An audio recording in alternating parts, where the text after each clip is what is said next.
Hey there students, it's Miss Adams, and in this video we're going to learn about measuring variability.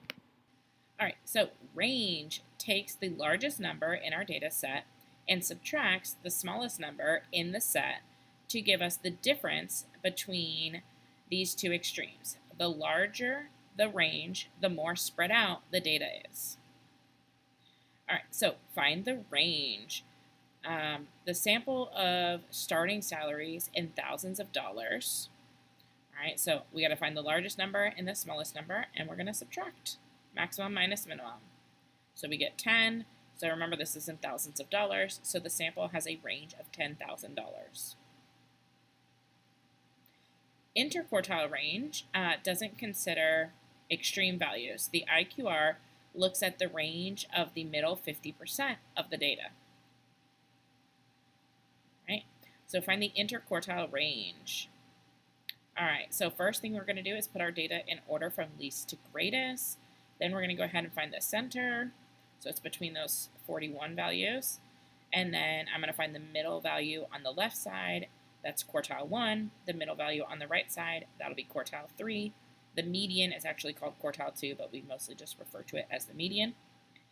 And then we are going to find the interquartile range, which is Q3 minus Q1.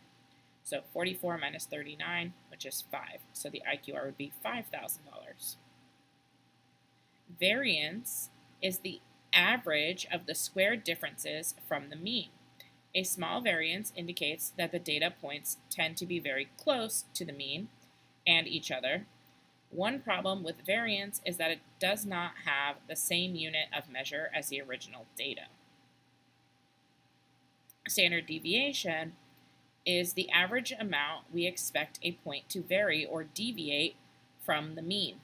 This is the square root of the variance. All right, so there's two formulas there for the sample standard deviation, where I'm using x bar, the sample mean, and the population standard deviation, where I'm using mu, the population mean. Notice that with the sample mean, we're dividing by n minus 1 to kind of give us some like degrees of freedom just in case. And then in the population, we're dividing by capital N, which stands for the population size. Most of the time, we'll be using the sample standard deviation. All right, so to find the standard deviation, we first need to find the mean. Then we need to find the deviation. We've got to square that deviation, add up all the deviations, divide by n minus 1, and take the square root. All right, so we're going to make a table. We're going to start with our value. Then we're going to subtract the mean. How much does it deviate from the mean? We're going to get that difference, and we're going to square that difference. All right, so here were my values. My mean, I added up all my values, divided by how many I had, was 41.5. So I'm going to subtract 41.5 from all of those values, and I'm going to find the difference. So 37 minus 41.5 is negative 4.5. 38 minus 41.5 is negative 3.5. So I'm going to subtract and find those differences. And then there are, when the number is smaller than the mean, it's going to be negative. When the value is larger than the mean, I'm going to get a positive difference. All right, so I'm going to square those so that those negatives don't really have any sort of impact. So I'm going to square all of the differences, taking that difference, multiplying it by itself, negative 4.5 times negative 4.5. Okay, now that I have all of the differences squared, so I took the value, I subtracted the mean, gave me the difference, I squared it. Now I'm going to add up all of those squared differences, which gives me 88.5. Then I'm going to take those squared differences and I'm going to divide by n minus 1. Well, I had 10 values, so 10 minus 1 would be 9, which gives me 9.833. And to get the standard deviation, that would be the variance. To get the standard deviation, I'm going to take the square root, and I get 3.136. All right, symbols for variance and standard deviation. So population values, we're going to use different symbols when we're working with the population versus when we're working with a sample. So for the mean, we use mu for population, x bar for sample.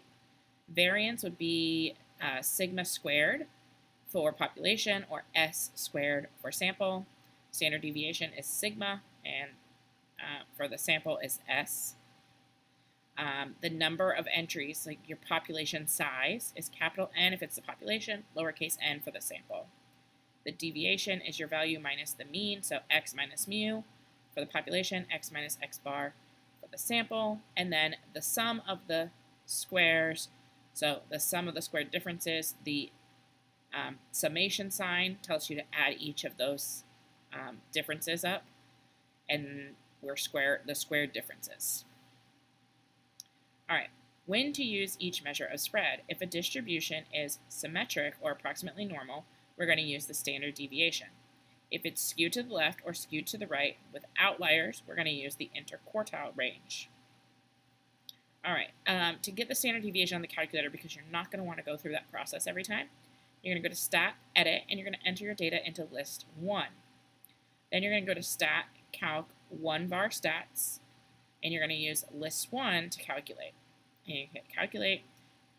SX is your standard deviation, is what it shows up on your calculator. So use your graphing calculator to find the mean, the standard deviation, the range, and the IQR. All right, so we'll do a lot of practice with this in class, but we're going to go to Stat, Edit, and we're going to enter all of these values into List 1. All right, once you have them in, you're going to go to Stat, go over to Calc, 1var Stats, and you're doing this for List 1. And you should get mean, x bar is 8.07, SX, the standard deviation, is 4.21.